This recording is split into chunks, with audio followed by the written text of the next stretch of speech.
Hello my dear students, welcome you again in the video lecture of database management system, and in this video lecture we are going to implement experiment number 11. In previous video lecture we have already gone through what is the index, what is the sequence, and what is the synonym.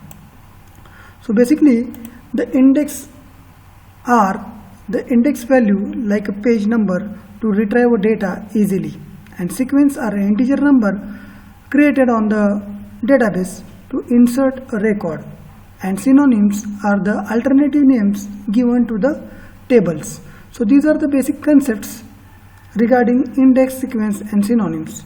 And these are very easy to implement. What is the use of this advanced concept? Generally these concepts are used to retrieve data in efficient manner. Okay, so that's why the index sequence are used. Okay, now we are going to implement the experiment number 11. In this experiment number 11 there are two types of indexes are created.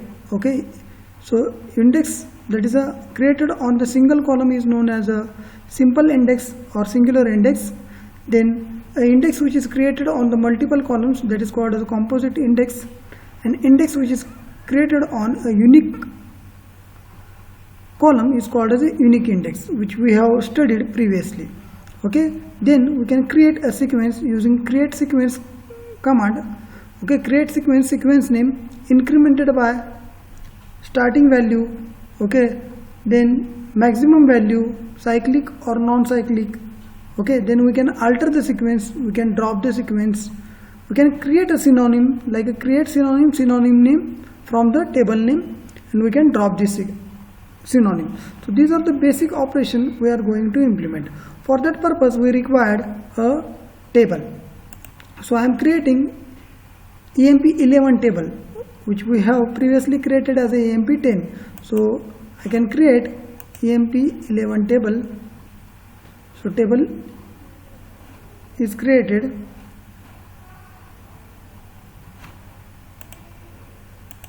So table is created. Now I can insert 5 rows. Similarly, same rows which we have used previously. Third record, fourth record, fifth record. So now our table is created on which we are going to implement these concepts. Okay, so this is our EMP11 table having the 5 columns and 5 rows. Okay, now we are going to create first index. Okay, so we can create index on a primary key, that is a EMP or EMP-NO. Okay, so how to create an index? Create index name on table name in bracket column name. Okay, so easily we can create this index. Suppose I am creating this index on a primary key. Okay, primary key is by default index, because using that we can easily identify the record, or we can easily retrieve the record. If I want to create the same index on the EMP-NO, then the name is already used by existing object. Okay, or such column or list already indexed. Okay, this is very important. This column is already indexed means when it is a primary key, it is by default index, that is a unique index. So if I want to create another index, then I want to change the column name. So I am creating EMP ID index on ename. So ename is another column. So can I create this index? So index is created. So now EID is an index. Using the EID we can retrieve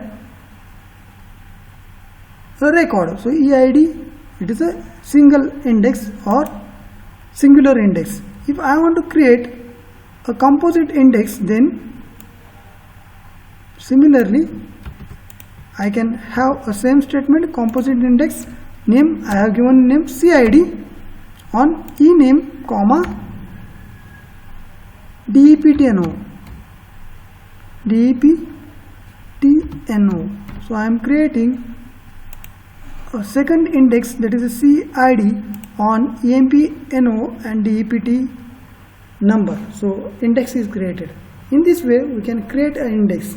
In your syllabus there is no any another operation on the index, how to search the record, how to retrieve record using the index. So there is no need to go into the detail. If I want to delete this index, then it is very simple to drop or to remove the index. Drop index and index name. Drop index name. So index is dropped. Similarly you can drop CID index also. So you can drop a CID, that is a second index I have created, that is a composite index. If you want to delete, drop index CID. So it will be drop that index. Okay, so index is created and index is dropped. Okay, generally index are similar like a page number to retrieve a content on the page. Okay, so in your syllabus there is no any implementation of index. So there are only two tasks, to create index and to drop an index, and what is the use of index theoretically. Okay, now our second task is to create a sequence. So how to create a sequence, what is the syntax? So sequence is an integer number created on the database to insert a specific record into the sequential manner. Okay, so create sequence, it is sentence, then name of sequence, that is a EMP_SEQ, which user has given or I have given, starting with 1, incremented by 1, minimum value 1, maximum value 100, non-cyclic, means after the 100 it will never come back to the 1, it will be up to 1 to 100. If there is a cyclic, after the 100 record it again start from the first. So if I want to create this sequence, so it can be easily created. So create sequence, EMP sequence, EMP_SEQ, starting with 1, ending with incremented by 1, minimum value 1, then it will be maximum up to 100, it will be cyclic. So after the 100 it will start again from the 1. If I will run these statements together, because semicolon will indicates that will be a sequence is created. Okay, so it is very easy to create a sequence. In MSBT question paper there will be definite question on the what is a sequence. So you must write down the definition and how to create a sequence. Create sequence, sequence name starting with starting value incremented by, if you incremented in the ascending manner, then it will be 1, 2, 3. If it will be minus, then it will be decremented by 1, 2, 3. Decremented by -1, so it will be descending manner. Minimum value 1, maximum 100. So your sequence will start from the 1, end with the 100. If it is a non-cyclic, then after the 100 the sequence is not used. Cyclic means after the 100 record it will start again from the 1. So your sequence is created. If I want to use that sequence, then I can easily insert a record into the sequence like this. So first I can demonstrate that, and then so I am using the sequence, I am inserting the value. So insert into EMP11, which values I am going to insert? EMPNO, ename and higher date values, EMP sequence dot next val. So next val is a keyword, next val or previous val. So EMP underscore sequence dot next val is a value of EMP-NO. Okay, EMP-NO ला value मिळणार आहे. Starting value हिची कुठनं start होते 1, म्हणजे त्याला 1 मिळेल. नाव Ram add होईल आणि त्याची हायर डेट ॲड होईल. इथं बघा EMP-NO ला मी व्हॅल्यू पास करत नाही. इथं मी काय केलेलं आहे, सिक्वेन्सचं नाव दिलेलं डॉट नेक्स्ट व्हॅल्यू म्हणून आहे. नेक्स्ट व्हॅल्यू म्हणजे स्टार्टिंग व्हॅल्यू 1 आहे, तर 1 त्याला मिळेल. Insert into EMP-11. 11मध्ये मी एक रो ॲड करायला लागलो आहे. त्यामध्ये मी 3 रेकॉर्ड ॲड करतो, 3 कॉलमचे व्हॅल्यूज ॲड करतो. EMP-NO, ई नेम आणि हायर डेट. त्यामध्ये ई नेमला मी काय केलं, त्याला सिक्वेन्सनं रिलेव्हंट केलं. EMP_sequence डॉट नेक्स्ट व्हॅल, म्हणजे जी नेक्स्ट व्हॅल्यू आहे ती येईल सिक्वेन्समधली. त्याला राम नाव आहे आणि त्याचं जॉईनिंग डेट आहे. ओके, जर हे मी इन्सर्ट केलं तर रेकॉर्ड इन्सर्ट होईल. आणि आता टेबलमध्ये काय चेंज झालं ते बघूया, म्हणजे तुम्हाला सिक्वेन्स काय आहे हे कळेल. ओके, म्हणजे एक रेकॉर्ड इन्सर्ट झालेला आहे तुमच्या EMP-11मध्ये आणि मी सिक्वेन्स थ्रू ते इन्सर्ट केलेलं आहे. नाव आहे राम आणि त्याला कसं रेकॉर्ड इन्सर्ट झालं ते बघा. सिक्वेन्स आपला स्टार्ट होतो 1 पासून, म्हणजे EMP-NO ला आपण काय घेतलेलं, EMP_SEQ ते सिक्वेन्सचं नाव dot next value. Next value म्हणजे सिक्वेन्समधली पहिली व्हॅल्यू राम, सॅलरी आणि डिपार्टमेंट नंबर आपण दिलेलं नाही आणि त्याचं जॉईनिंग डेट हे आपण ॲड केलं, बरोबर ना. जर मला अजून एक रेकॉर्ड ॲड करायचा असेल तर कुठं ॲड होणार आहे ते, EMP नंबर हा सिक्वेन्सनंच मी काय केलेलं आहे, नेक्स्ट व्हॅल्यू घेतलेलं आहे. इथं मी सॅम करतो, फक्त एक चेंज करतो, 11 तारीख करतो, 2019 करतो. ओके, म्हणजे तुम्हाला कळून जाईल की पुढची जी व्हॅल्यू ॲड होणार आहे तुमच्या टेबलमध्ये ती कशी ॲड होणार. ती आता तुमची पहिला राम 1ला ॲड झाला, आता सॅम कुठं ॲड होईल, जो तुमचा EMP-NO आहे तो त्याला किती मिळेल, EMP-NO बाय डिफॉल्ट त्याला मिळणार आहे इन्क्रिमेंटेड बाय 1 आहे. इन्क्रिमेंटेड बाय 1 आहे म्हणजे त्याला मिळणार आहे काय व्हॅल्यू, EMP-NOची 2 मिळणार, बरोबर ना. कसं काय, कारण की रामला 1 आहे आणि सॅमला 2 मिळणार. कारण की तुमची क्वेरी तुम्हाला कळली पाहिजे. तुम्ही EMP-NOच्या ठिकाणी काय दिलं आहे, सिक्वेन्स डॉट नेक्स्ट व्हॅल्यू, म्हणजे तुमचा सिक्वेन्स स्टार्ट झाला 1. एक आपण इंटिजर सिक्वेन्स तयार करतोय, तो कुठल्या तरी कॉलमला देतोय. अर्थ कळतोय का, तर it is a use of sequence. तुम्ही सिक्वेन्स चेंज पण करू शकता. आता हा झाला आपण सिक्वेन्सचा यूज करून काय करणं, रेकॉर्ड इन्सर्ट करणं. जर मला सिक्वेन्स चेंज करायचा असेल तर सिक्वेन्स चेंज करताना आपण यूज करतो अल्टर सिक्वेन्स. हा त्याचा सिंटॅक्स आहे अल्टर सिक्वेन्स. आणि सिक्वेन्स चेंज करताना अल्टर सिक्वेन्सचं नाव EMP_SEQ, incremented by 2, minimum value 2 आणि मॅक्झिमम व्हॅल्यू 500. सायक्लिक होतं त्याला मी नॉन टाकतो, non cyclic. Okay, non cyclic, no cycle, it is a non cyclic. Capital करतो म्हणजे कन्फ्युजन नको. नॉन सायकल पहिलं सायकल होतं. फक्त एक लक्षात ठेवायचं, अल्टर सिक्वेन्समध्ये you cannot change the starting value, बरोबर ना. इथं जी स्टार्टिंग व्हॅल्यू जी दिलेली आहे स्टार्टिंग विथ 1, आपल्याला अल्टरमध्ये ती चेंज करता येत नाही. ओके, त्यामुळे इथं स्टार्टिंग व्हॅल्यू अल्टरमध्ये घेतले का बघा, स्टार्टिंग व्हॅल्यू नाही, इन्क्रिमेंटेड बाय 2 केलेलं आहे, मिनिमम व्हॅल्यू 2 ठेवलेली आहे, मॅक्झिमम व्हॅल्यू 500 आहे आणि नॉन सायक्लिक. तुम्ही काय करू शकता, सिक्वेन्स अल्टर करू शकता. झाला सिक्वेन्स अल्टर. आता जर मला अजून एक रेकॉर्ड इन्सर्ट करायचा असेल तर आता बघूया आपण रेकॉर्ड कसं इन्सर्ट होणार.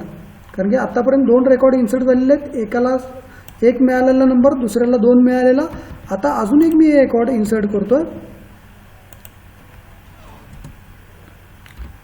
पॅम. ओके, थोडंफार चेंज 20.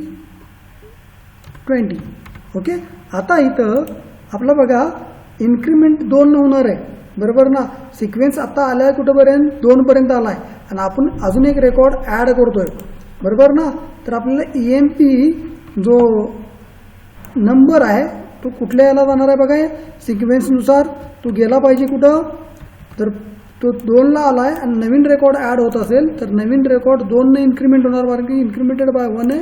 म्हणजे जे नवीन रेकॉर्ड इन्क्रिमेंट झालेलं आहे ते कुठं जाईल, 2 + 2 4, EMP-NO 4, पॅम डॅश डॅश आणि तिची सॅलरी, बरोबर का. So that will be alter your sequence. ह्याच्यानं सिक्वेन्स काय झाला, अल्टर झाला. ओके, तर बेसिकली दोन ऑपरेशन. पहिल्यांदा सिक्वेन्स क्रिएट करून घेण्यासाठी कुठलं statement, create sequence, sequence name starting with incremented by minimum maximum value cyclic or non cyclic. Then you can insert using the sequence name dot next val or previous val. काही use करा. Sequence alter करण्यासाठी alter sequence, फक्त alter सिक्वेन्समध्ये starting with हे येत नाही, फार महत्त्वाचं आहे लक्षात ठेवणं. ओके, त्यानंतर आपल्याला हे दोन ऑपरेशन झाले. सिक्वेन्स आपण क्रिएट केला, सिक्वेन्समध्ये इन्सर्ट करून बघितलं. ओके, इन्क्रिमेंटेड सायक्लिक करून बघितलं. आता आपल्याला जर सिक्वेन्स ड्रॉप करायचा असेल तर आपल्याला काय करायचं आहे, ड्रॉप करणं फार सिंपल. कुठलाही ऑब्जेक्ट SQLमध्ये ड्रॉप करताना statement same, drop sequence EMP underscore sequence. Okay, कारण की हे सिक्वेन्सचं नाव आहे, आपण सिक्वेन्स ड्रॉप करतो आहे. ओके, आता जर मी हा सिक्वेन्स ड्रॉप केला, सिक्वेन्स ड्रॉप झाला, आणि जर मी परत एकदा ह्या व्हॅल्यूज यूज करून जर इन्सर्ट करायचा प्रयत्न केला तर नाही, कारण की हे जी तुम्ही व्हॅल्यू यूज करायला EMP underscore sequence dot next value does not exist. तो सिक्वेन्सच एक्झिस्टमध्ये नाही, त्यामुळं ॲटोमॅटिक जी व्हॅल्यू आहे, बरोबर ना. तर सिक्वेन्सचा यूज काय होतो की तुम्हाला एखाद्या कॉलममध्ये ऑटोमॅटिक व्हॅल्यू तुम्हाला जर इन्क्रिमेंट करायची असेल 1 न 2 न, ओके, तर ते आपण सिक्वेन्स डॉट नेक्स्ट व्हॅल्यूनं इन्सर्ट करू शकतो. That is use of sequence. जसं इंडेक्सनं आपण रेकॉर्ड हुडकू शकतो, तसं सिक्वेन्सनं आपल्याला इन्सर्ट करताना एखाद्या कॉलमची व्हॅल्यू ऑटोमॅटिकली तुम्ही त्या इन्क्रिमेंटेड जे ठरवलेलं आहे इन्क्रिमेंटेड बाय 1 न, तर ते वाढवता येईल आणि त्याची मॅक्झिमम व्हॅल्यू तुम्हाला ठरवता येईल. ती सायक्लिक आहे का नाही ते पण ठरवता येईल. आणि तुम्हाला ड्रॉप सिक्वेन्स करायचं असेल तर ड्रॉप सिक्वेन्स आणि सिक्वेन्सचं नाव, व्हेरी सिम्पल. आणि last concept that will B a synonym. Synonym alternate name given to the original name. Okay, म्हणजे आपल्या घरी आपलं ओरिजिनल नाव रेकॉर्डला एक असतं आणि घरी दुसऱ्याच नावानं बोलवलं जातं. सिमिलरली जर मला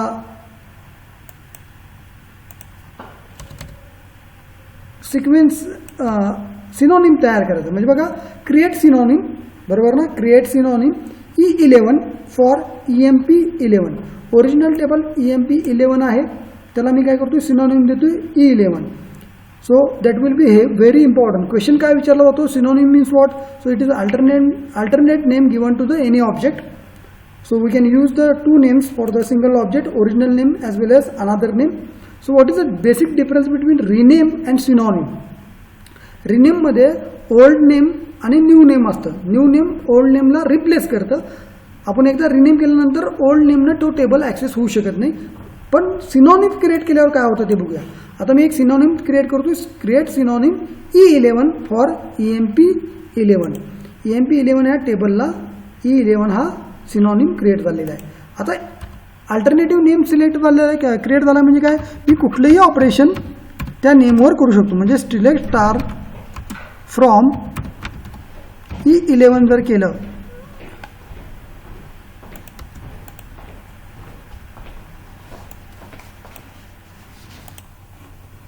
ओके. आता आपण काय केलं आहे, सिनोनिम तयार झाला आहे E11. आता E11चा यूज करून आपण जर तो टेबल ॲक्सेस करायचा प्रयत्न केला तर okay, that table will be access, बरोबर ना. जो पूर्वी आपण टेबल तयार केला आणि सिक्वेन्सनुसार आपण त्याला ॲड पण केले ते सगळे रेकॉर्ड येतील 8 रो. ओके, ॲज वेल ॲज जर आपण ओरिजिनल जर टेबलचं नाव यूज केलं तर त्यामध्ये, म्हणजे जर आपण सिलेक्ट स्टार फ्रॉम EMP 11 आहे असा यूज केला तर it will display the same table, बरोबर का. म्हणजे synonym is alternative name given to the original name. म्हणजे E11 पण तो टेबल ॲक्सेस होऊ शकतो आणि EMP 11 पण तो ॲक्सेस होऊ शकतो. ओके, तर that is a use of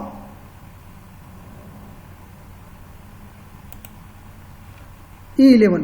आणि आपल्याला जर व्हॅल्यू इन्सर्ट करायची असेल तरी पण आपण व्हॅल्यू इन्सर्ट करू शकतो युजिंग अल्टरनेटिव्ह नेम, बरोबर का. अल्टरनेटिव्ह नेमचा यूज करून व्हॅल्यू इन्सर्ट करून पण दाखवतो. Okay, insert into the primary की आहे त्यामुळं चेंज करतो नाव ई नेम आणि ह्याचं काही गरज नाही कारण की प्रायमरी की फक्त आय डी आहे.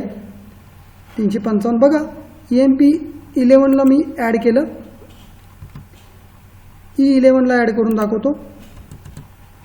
E11ला 56 घेतो इथं. अल्टरनेटिव्ह नेम E11ला रेकॉर्ड ॲड होतो का? ओके झालेलं आहे. आता आपण अल्टरनेटिव्ह नेमचा टेबल बघू. पूर्वी 18 होते आणि परत 2 मी ॲड केला 8 होते. रो 20 झालेले आहेत. बरं 55 आणि 56 बरोबर ना राकेश? 55 आणि 56 हे E11चा टेबल आहे. EMP11 पण सेमच असणार कारण की it is a same table and alternative name बरोबर का? तोच टेबल डिस्प्ले होतो.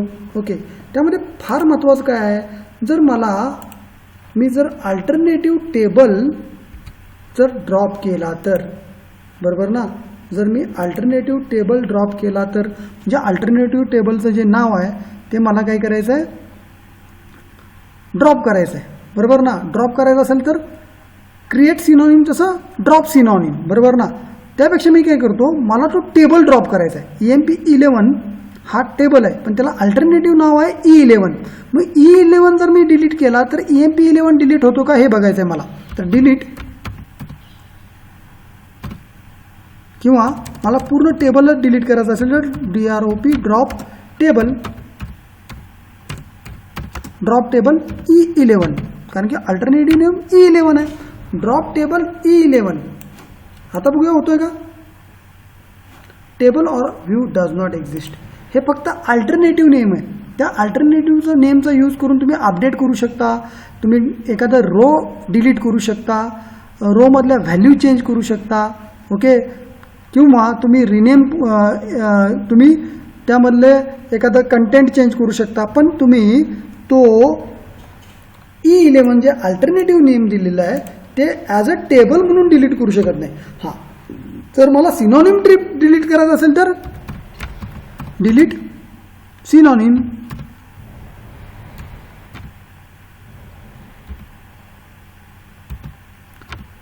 Delete synonym E11. आता मी जो सिनोनिम तयार केला E11 तो डिलीट होईल.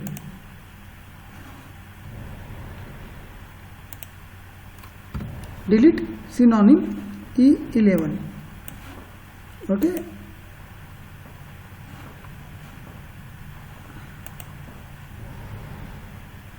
ओके सिनोनिम आपण E11च केलता ना.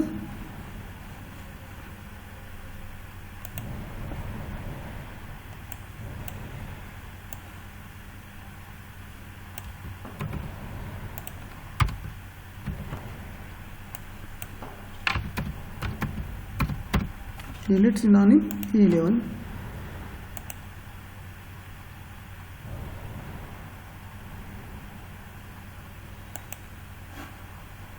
ओके परत एकदा मी क्रिएट सिनोनिम करतो. ऑलरेडी एक्झिस्ट म्हणतं. Delete synonym. डिलीट मी यूज करतो. डिलीट काय चुकतं ते बघा. इथं डिलीट यूज करायला लागलो. डिलीट सिनोनिम हे चालणार नाही. आपल्याला काय करावं लागेल इथं ड्रॉप बरोबर ना. कारण की आपल्याला जर सिनोनिम ड्रॉप करायचा असेल तर यूज करावं लागेल keyword drop synonym name. Okay तर ड्रॉप सिनोनिम नेम तुम्हाला काय करेल, तो सिनोनिम ड्रॉप होईल. तो सिनोनिम ड्रॉप झाला म्हणून तुमचा टेबल ड्रॉप होईल का ते पण चेक करूया. सिनोनिम ड्रॉप झाला आहे का, तर आपला ओरिजिनल टेबल EMP11 आहे. EMP11ला चेक करूया. EMP11 आहे.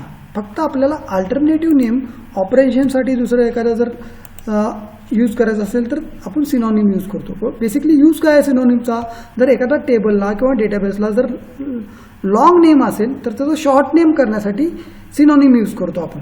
ओके तर that will be alternative name to the table. We can do any operation on that table using the alternative name, but we cannot drop using a synonym name. म्हणजे drop table आणि तुम्ही सिनोनिमचं नाव देऊ शकत नाही, त्याच्यानं तुमचा table drop होणार नाही. जर तुम्हाला सिनोनिम ड्रॉप करायचं असेल तर ड्रॉप सिनोनिम आणि सिनोनिमचं नाव द्यावं लागेल. तो सिनोनिम टेबलचं जे नाव आहे E11 ते ड्रॉप होईल, ओरिजिनल टेबल आहे तसा राहील. Okay, so that is a index, sequence and synonym. So these are very simple concept. If you are having any doubt, you can call me or you can use W3 Schools. On that platform there are so many examples that will clear your concept. Okay, in next video lecture we are going to start chapter number 4. Still then, stay at home, stay safe, stay healthy, happy learning.